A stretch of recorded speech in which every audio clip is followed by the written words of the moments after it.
السلام علیکم۔ حلیمہ خان نے بڑی عجیب بات کی ہے کہ ہمیں خدشہ ہے کہ عمران خان کو سائفر کیس میں پھانسی اور شاہ محمود قریشی کو عمر قید کی سزا سنائی جائے گی۔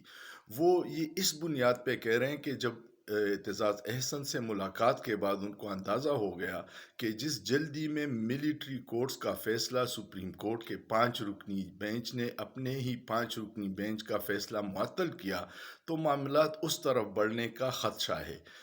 اس لیے انہوں نے کہا کہ ہم انٹرنیشنل کورٹ آف جسٹس میں بھی جائیں گے اور انٹرنیشنلی ڈونلڈ لو کے خلاف بھی کیس کریں گے۔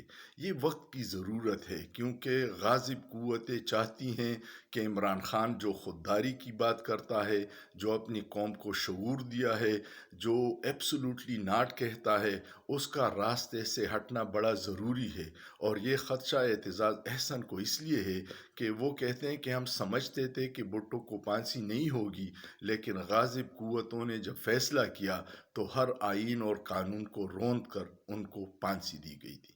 اللہ پاکستان اور پاکستانیوں کو اپنے حفظ و امان میں رکھے، لیکن سوچئے، سوچنا جرم نہیں ہے۔